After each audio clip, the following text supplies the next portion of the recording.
ఉన్న బంగారాన్ని విడిపించి ఆ రోజు ఆన్లైన్ రేటుకే మేము కొంటాం. Sharma gold company. నమస్కారం, సుమన్ టీవీకి స్వాగతం. జూన్ మాసంలో ద్వాదశ రాశుల వారికి ఏ రకంగా ఉండిపోతుంది, ఎటువంటి దైవారాధన చేసుకొని ఎటువంటి పరిహారాలని పాటిస్తే వాళ్ళకి శుభయోగంగా ఉండిపోతుంది, ఈ విషయాన్ని తెలియజేసేందుకు మనతో పాటు ఉన్నారు ప్రముఖ జ్యోతిష్య శాస్త్ర పండితులు బ్రహ్మశ్రీ నందివట్ల శ్రీహరి శర్మ గారు. గురుగారు నమస్కారం.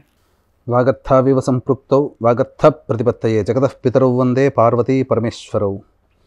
సదాశివసమారంభాం శంకరాచార్య మధ్యమాం అస్మదాచార్య పర్యంతం వందే గురు పరంపరాం.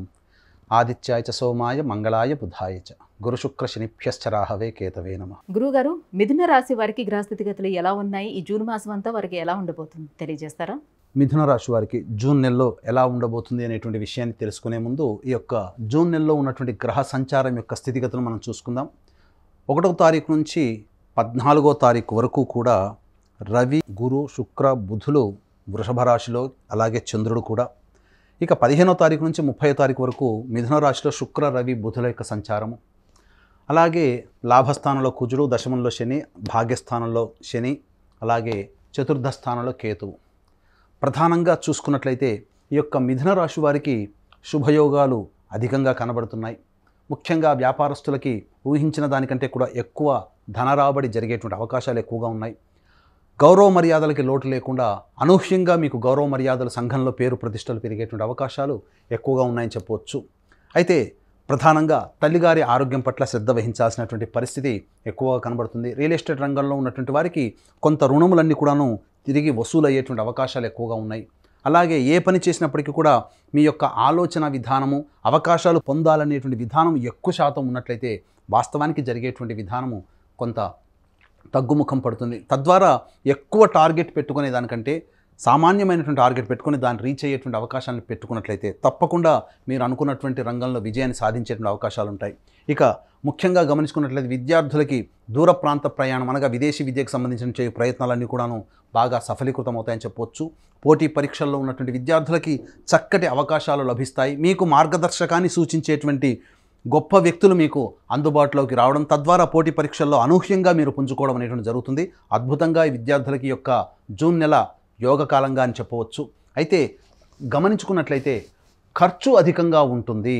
ముఖ్యంగా ఇతరుల కోసం, మీ యొక్క కుటుంబ సభ్యుల కోసం, మీ స్నేహితుల కోసం మీరు మీ యొక్క శ్రమని, ధనాన్ని ఈ నెలలో ఎక్కువగా వినియోగిస్తారు. కాబట్టి అవసరానికి మించినటువంటి ఖర్చు కూడా చేయకపోవడమే చాలా మంచిది.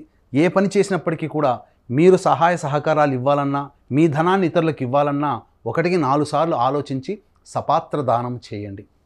చాలా మటుకు సమస్యల నుంచి బయటపడతారు. ఎందుకంటే భవిష్యత్తులో మీకు కొంత ఇబ్బందికర పరిస్థితులు వచ్చేటువంటి అవకాశాలు అనేటువంటి గోచరిస్తున్నాయి. కాబట్టి ఈ నెల మొత్తం కూడా మీకున్నటువంటి ఖర్చులని మీరు మినిమైజ్ చేసుకునే ప్రయత్నం చేసుకున్నట్లయితే తప్పకుండా ఆనందకరమైనటువంటి జీవితాన్ని పొందేటువంటి అవకాశం ఉంటుందని చెప్పవచ్చు.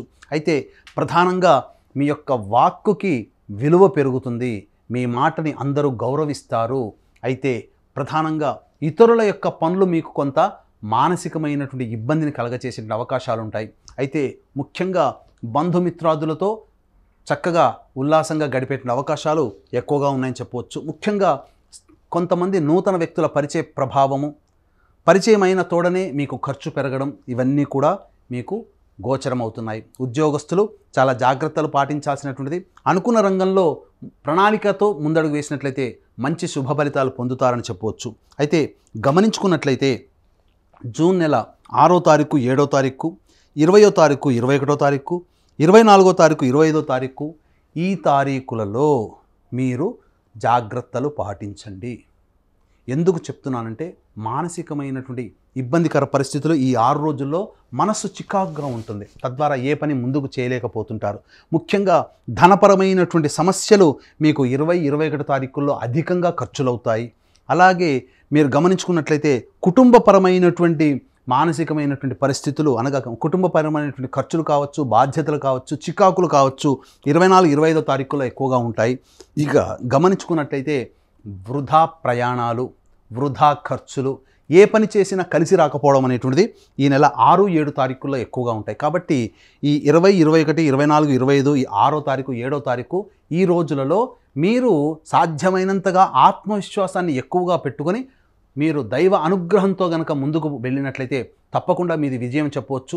వీక్షించేటువంటి సుమన్ టీవీ ప్రేక్షకులు గమనించాల్సిన అంశం ఏంటంటే, ఈ నెల 6వ తారీఖు రోజున శనీశ్వర జయంతి సందర్భంగా మా పీఠం ఆధ్వర్యంలో శనీశ్వర హోమము, అఘోర పాశుపత మంత్ర హోమంతో పాటు శనిదోష నివారణకై మీకు హోమాది కార్యక్రమాలన్నింటినీ జరిపించడం జరుగుతుంది. వివాహం కావాల్సిన అబ్బాయిలకి, అమ్మాయిలకి, విద్యార్థులకి చక్కటి హోమాది కార్యక్రమాలు జరపబడుతున్నాయి. కేవలం 1200 రూపాయలకి మీరు రిజిస్ట్రేషన్ చేసుకోవచ్చు.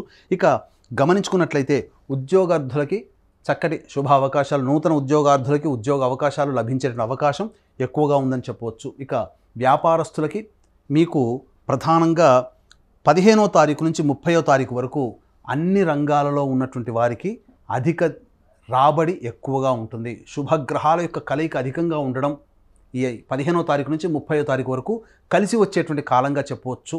ఇక ముఖ్యంగా గమనించుకున్నట్లయితే ఈ మిథున రాశి వారు తీర్థ ప్రయాణాలు, దైవ సంబంధమైనటువంటి కార్యక్రమాల్లో ఎక్కువగా పాల్గొంటారు. దైవ అనుగ్రహం మీకు లభిస్తుంది. ఇక ప్రధానంగా చూసుకున్నట్లయితే మీరు నివసిస్తున్నటువంటి గృహ సముదాయం అనగా ఇంటికి చుట్టుపక్కల కొంత సమస్యలు వచ్చే అవకాశం ఉంటుంది. కాబట్టి నేబర్స్తో కాస్త జాగ్రత్తలు పాటించండి. ఇది మిథున రాశి వారికి జూన్ నెలలో ఈ విధంగా ఉంటాయని చెప్పవచ్చు. గురుగారు, మిథున రాశి వారు మరి ఎటువంటి పరిహారాలని పాటించుకోవాలి, ఎటువంటి దైవారాధన చేసుకోవాలి? మిథున రాశి వారు ఈ యొక్క జూన్ నెలలో సమస్యల నుంచి బయటపడాలనుకున్నప్పుడు ముఖ్యంగా ప్రతిరోజు కూడాను లక్ష్మీ నృసింహ కరావలంబ స్తోత్రము, అలాగే కాలభైరవాష్టకము రోజుకి 3 సార్లు పఠించండి.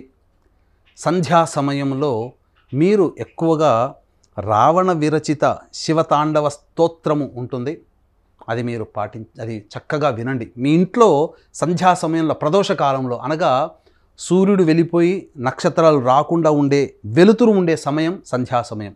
ఆ సమయంలో మీ ఇంట్లో ప్రతిధ్వనించేటట్టుగా చూసుకోండి. రావణ విరచిత శివతాండవ స్తోత్రాన్ని మీ ఇంట్లో ప్రతిధ్వనించేటట్టు చూడండి. లేదా మీరు ఎక్కడ ఉన్నా ఆ విధానంగా ఆ యొక్క 5-10 నిమిషాలు మీరు ఆ విధంగా వినండి.